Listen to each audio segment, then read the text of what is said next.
Hello everybody, welcome back to another episode. I'm Eric Trimber. I'm building my first violin. This is the progress we have so far. In the previous episodes, we've built the sides and carved out these two plates. I also, off camera, well, kind of on camera, but none that you'll see in this episode, worked on this scroll, and I'm not the happiest with it, but it's still pretty good. It's got some kind of nasty asymmetries, but it's at angles I don't think you'd normally see it at. Although I say as we go past those angles, oh well. But these plates are our focus for this episode. We are going to be adding the purfling and the recurve. What's the purfling? This is the purfling right here. Look at this. Black, white, black purfling. This is about 1.4 millimeters thick, and it's a semi-decorative outline, but it also has function. I say semi-decorative because it's also functional. To mark that purfling, it's two parallel lines that are concentric to the outside. I'm using this jig that I made. So I designed and 3D printed this, and you'll see another model of it later because this was a terrible one. You'll notice it uses box cutters if you see that outline. Box cutters. What was I thinking? And those blades, the angle's 45 degrees. So big problem with this is it caught. This model was also too thick, and this is even a different model already, although it still uses the box cutters. Now, I didn't jump straight into the plates I had already worked on. Instead, I cut out some test pieces, and so this is one of those. This is in poplar, and it's just I just roughly traced out one of them, and this is not the first time I'm using this. This is actually probably the fifth or sixth. I cut out all of the other tests I did, and I recorded them. I did them in cherry, but those were just scraps of cherry I had, and I had plenty more poplar. And after ruining a couple small pieces of cherry, granted they were scraps, I moved on to this poplar. So you saw me marking it out there, and you follow the contour with that, and you'll see a little bit more of that later. But then afterwards, the actual cutting is done with an X-Acto knife, and I'm questioning myself, my past self here. This knife was or the handle was from another kit we had, and it's just terrible. And not the right blade to put into it, not secured properly, but it works. And looking at these lines, terrible cuts. Look at this. They're not even parallel. And I had a gauge to mark them parallel, and they're still not parallel. This is very upsetting. I don't think parallel is the right word here, because parallel is for straight lines. Their tangents are parallel at any given point. Concentric is the right word there. I believe so. They're concentric to each other. They're offset from each other. And you can see I'd marked it in pencil here, but even my pencil marks are just garbage. And this is why I'm so glad I did so many different tests. I bought 2 times the purfling that I needed, actually, because specifically I intended on doing tests, and I didn't think I'd go through all extra of it, and I didn't, but I came pretty close. So I don't think I mentioned the practical aspect of the purfling. It prevents, if the edge chips out, the purfling will stop it from propagating. Ooh, look at this. Look at how I'm cutting this. You see how much that wood moves, especially in that corner. That becomes very fragile and can just chip out on you. Now, I don't think it happened in this piece, but it has happened to me, and I had to use super glue on the actual one because I chipped out my corners. But I was also undercutting it there, which is not good. I have to make sure that blade is nice and perpendicular to the surface, something I was much more careful with on the actual plate. And it doesn't matter if I have it at that angle here. I mean, it's going to make it harder to get the right one. But, I mean, looking back on this, I just see how poorly it went. And kind of makes me upset that I moved on to the plate, the actual plate after this. But I think I did one more test, and I actually had a problem with it. And I made some adjustments and just said, if I don't do the actual plate, I'm never going to fully learn it. And, that's true. I have to take that leap of faith and actually do it.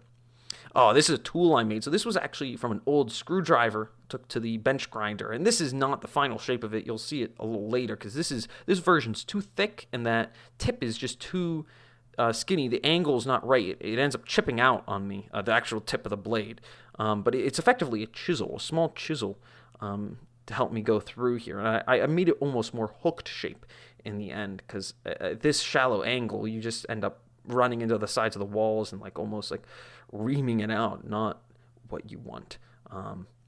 But you get the idea. I went around the edge, and again, I did have to regrind that, but you end up with something like this. And this is very sloppy. You'll see how much I improve when we get to the cherry plate. But once we get to this point, I can start actually bending the Purfling. So here's a close-up of the Purfling. And this is some of the first ones I did. So, or not the first, well, I guess not the first ones, but this isn't for the actual plate. This is still for this test piece. And so I end up going through a lot of material that I shouldn't have had to cut away here. But we're trying to get this edge so that and the points, they meet up. And it just wasn't very good at it here. And I also used a cutting mat to help me because that table's kind of uneven there. But you see that little taper we get on there. So it looks pretty nice. And there it is again after being soaked in some water. Actually, it's not the same piece, but movie magic it is. So here I'm testing I don't think I've actually shown this on camera before. This is my jank bending setup. This is how I bent the ribs and the lining as well. It's just a heat gun. It's on a low setting, stainless steel pipe that was not a curtain rod, but effectively a curtain rod. And I spritz some water and I bend it with some welding gauntlets. You can see how those corners meet up there. This is not perfect, and as a matter of fact, none of my corners were perfect. There was one that was good, and then the other 7 were very sad, very sad. I wouldn't quite say very sad. Some of them were, but not all 7 of them. And so this was I was still using just wood glue here, and I did use wood glue on my final one, and you can criticize me for that, but one thing I did do differently was I watered it down because this is just too thick. The wood glue as it comes is far too thick and viscous. So you can see me trying to fit it in here. And that was also one of my problems. I made my channels just too thin. Like they physically would not accept it without more convincing than was necessary. And then the problem became once you put in the glue, that water expanded the wood slightly, and then I couldn't fit in the Purfling.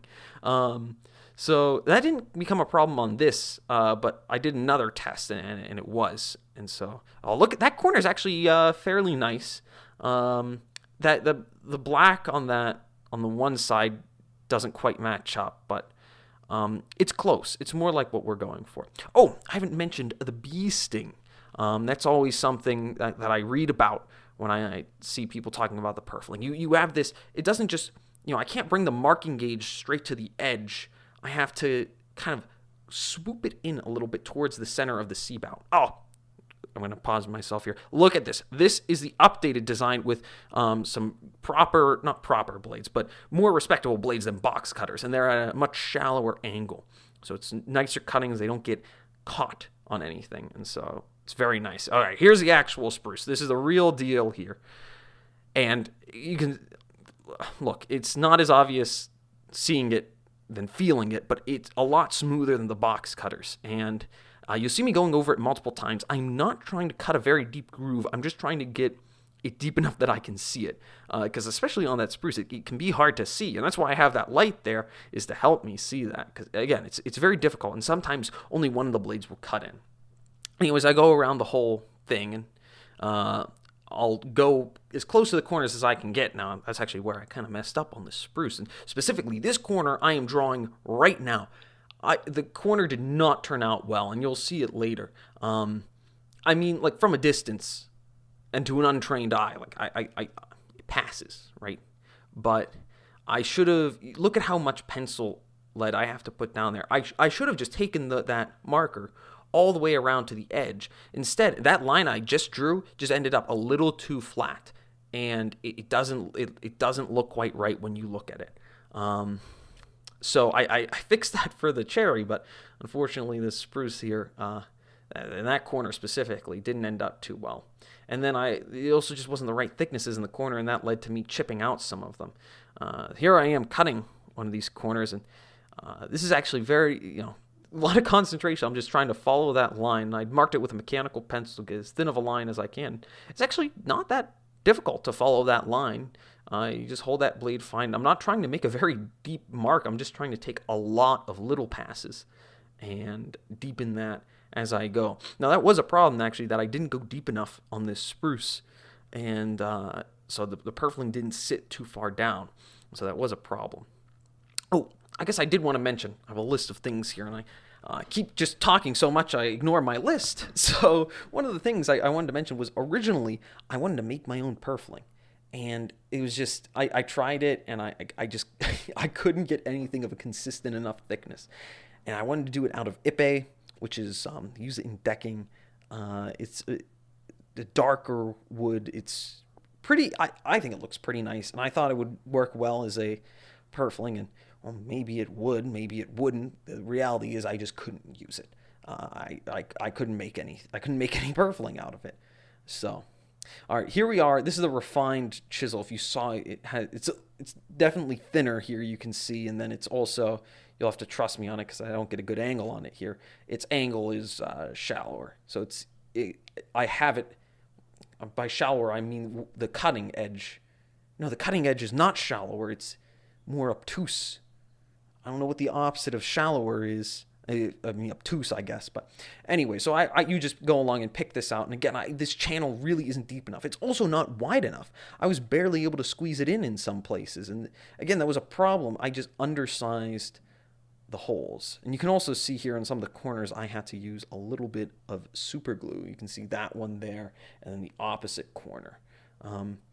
But it was better than the poplar. So, you know, there was some improvement made. That corner definitely took super glue. Look at that.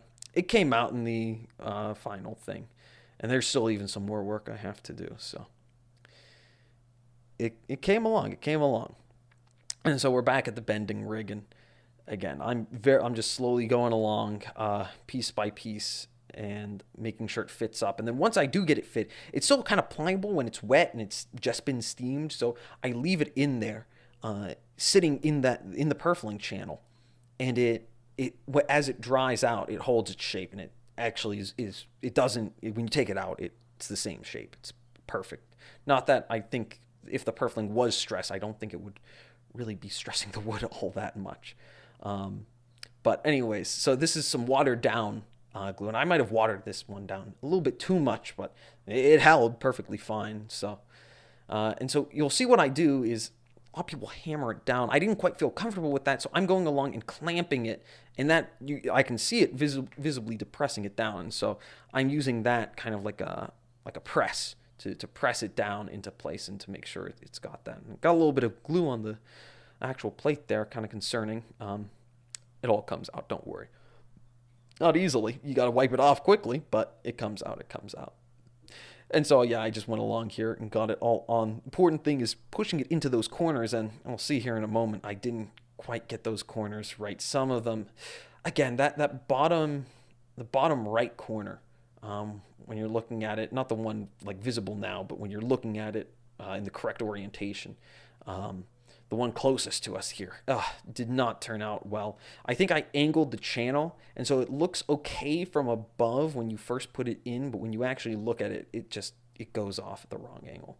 And so, yeah, I use my little thumb plane here to take down that edge, and this is what it looked like when it was all taken down. So it was pretty good. The next thing, though, is there's actually a little recurve. So there's a lip along the edge, and where the purfling is, it dips down, slightly centered. That dip is slightly centered towards the middle of the violin rather than the edge. And so here I am carving it. There's also a chip there. You'll see right where my gouge is starting, right behind it. I still don't know what I'm going to do about that. Could just leave it there. Character, they say. It adds character. It doesn't. I think that's false, but we'll see what I end up doing about that. And so I'm just going along. This is a 1/4-inch gouge. I know the scale's a little bit deceiving here because I'm really zoomed in. But yeah, that is a 1/4-inch gouge, and I'm just going along. I marked a line for myself of my do not cross. Like that's the top of the lip. Like don't go beyond that. And there's a couple places couple that were a little messed up. But other than that, it came out all right. And even on the cherry, this was pretty smooth. It's obviously very smooth here on the spruce. Although it was very difficult, especially when you got to the places where you're going diagonally. When you get to the corners, look, I've been following like 3 sources as I've been going through this, and I think the consensus was start at the corner and the very corner, and then work your way through. Now, it looks like I'm removing a lot of material, but again, this is really zoomed in, although I'm still kind of cringing here looking at this now. Oh, God, I didn't like that cut at all. Oh, all right, please move on. Also, the lighting is kind of going awry. Oh God. Ooh, I don't like this. I don't like this anymore. And I'm the one who did it. Oh, this isn't the best of lighting actually, but you can start to see that you start to see the defined lip, and there'll be some more cleanup. And I don't have images of it, but I made a scraper that I used to much better define the edge, and you'll see it later. But this is the start of it, and you'll see that corner closest to us. Oh, awful. The cherry. Oh, this warms my heart because this is actually good. This Purfling channel was plenty deep. It was bordering along like 2 millimeters deep almost, but not quite, just under. So it was very well defined and just wide enough, and nicely even along the way. And so it's the same deal, back to the bending iron and bending that Purfling into shape. Look at that. Oh, you can start to see the scruffiness coming in because this is during quarantine. I hope everyone's been staying safe during these times. Certainly I haven't left this house in, far too long. And you can see, that was just badly cut there, that corner. This corner, also badly cut. They don't meet. The angles were just wrong on the cut, so the tip's messed up there. This corner's all right, but it's still got some issues. And this one's probably the best of all the corners. Although it still's got a little bit of a seam there, and maybe that's always what the seam is going to be. But I haven't seen that stuff up close as it's made. Oh, look at this artistic shot. Oh, I got a new camera actually to film this with, so I could have my phone on me and listen to music as well as film. So I thought, I'll have this. The previous plate will be in focus as I'm working on the next one. And yeah, I don't know. I got really excited about that, and I, probably shouldn't be talking about that, and I should just talk about the content. But look at this shot. Oh, it's the moon. I zoomed in on the moon. Oh, that makes me happy. Oh, gone. Well, here they are. And looking in this lighting, you can clearly see that lip along the edge. And again, I did go through with the scraper to get that well defined. And man, it's just, I love it. I absolutely love it. I was kind of hesitant about this, and I almost thought about just not putting in the Purfling and maybe still doing the recurve, but not doing the Purfling. And no. I had to do the Purfling. If you look at this, the definition it gives to the edge it's required for it to look the part. And man, that cherry is just beautiful. Absolutely gorgeous. Oh, so glad I picked that piece of wood. Look at it there. Absolutely beautiful. Anyways, all right, we're coming up on the end of the video here, so I got to say my goodbyes. Thank you all for watching. If you've been following along, it means a lot, especially if you've subscribed. Hopefully we'll get some more content out for you soon, but until then, it's been Eric. I'll talk to you later.